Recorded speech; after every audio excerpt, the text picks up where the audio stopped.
WIBTA for contacting my mom's neurologist, behind her back, about my concerns for her? I am not op. Posted by you, Aldemboats on r. Am I the asshole?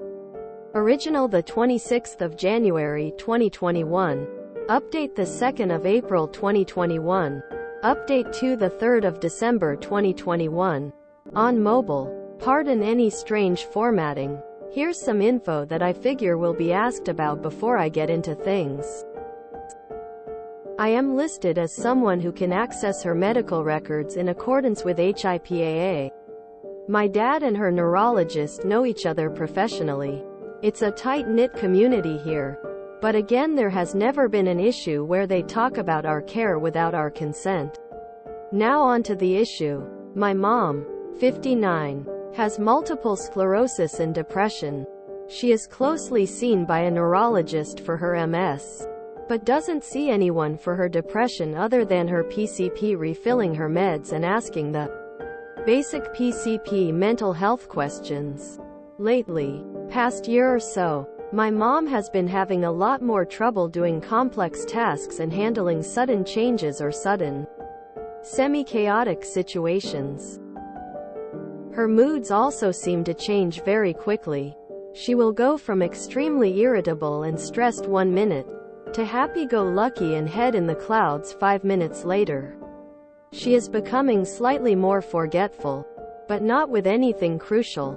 Just forgetting to wipe down a counter or push in a chair here and there. I have no idea if these issues are MS-related, stress-related, or depression-related, but they are bad enough to worry both me and my dad. We have tried gently and sternly telling her that we are worried about her, and she brushes us off every time saying she's just having a bad day. This weekend tipped things for me. I was at work while she and my dad went out to run errands.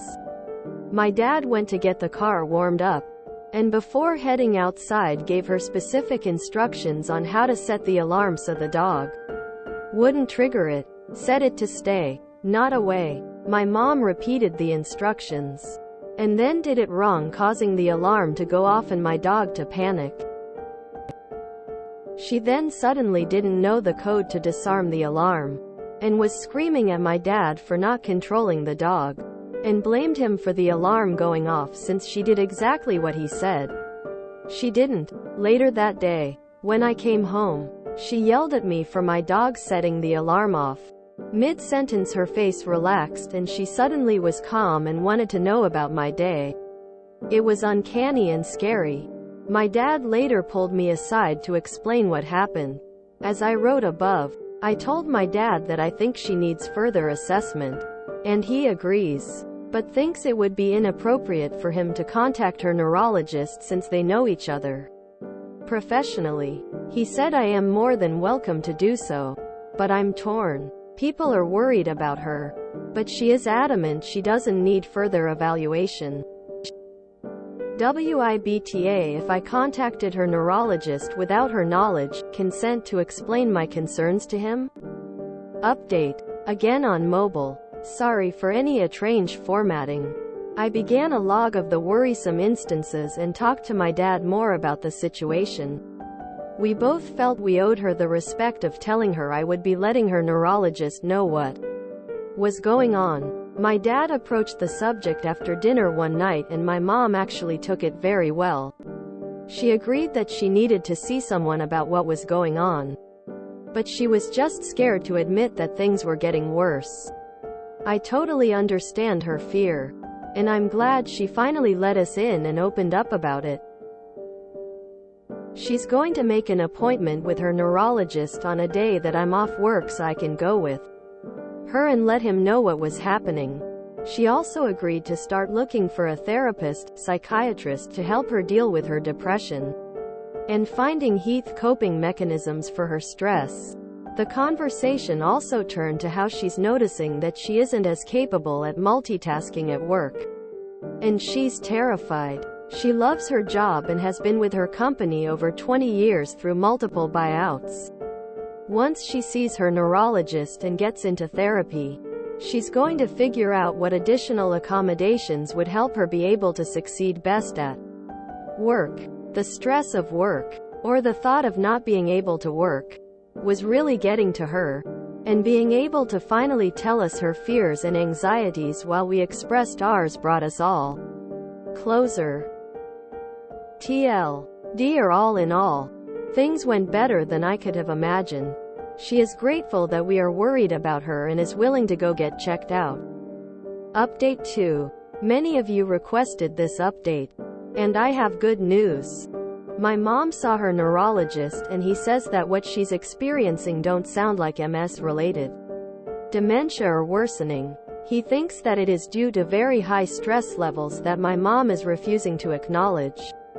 My dad went with to the appointment since I had work that day, and he laid everything out, so I'm confident her doctor got the real picture.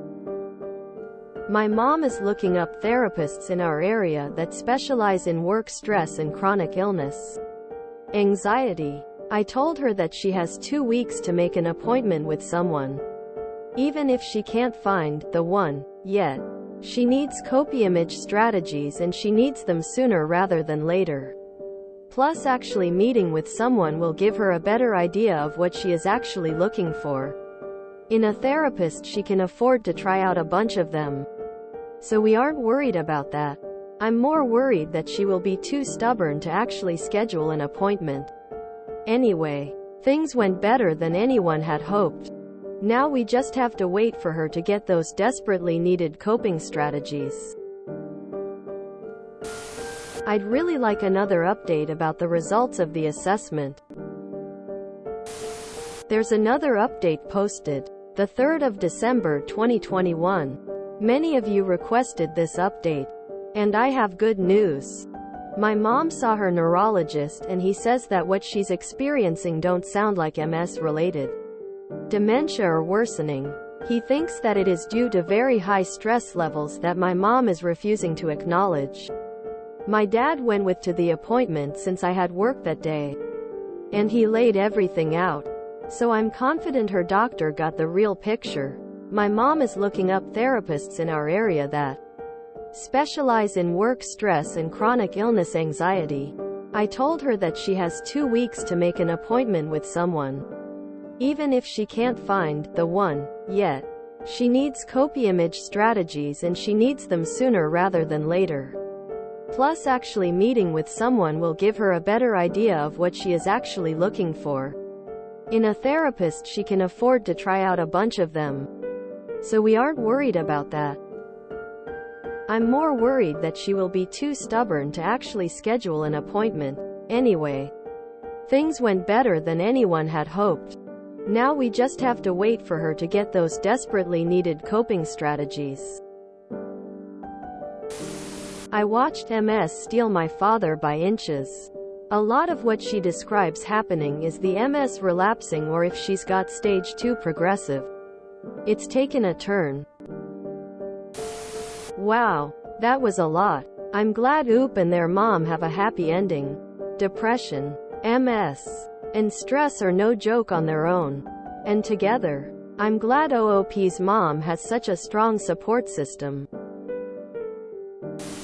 There are definitely situations where the patient's loved ones have to go over their head, but I'm glad OP and the dad told her first, and she ended up not only consenting but opening up about her fears. I suspected she was dealing badly with fear, and no wonder this stuff is terrifying.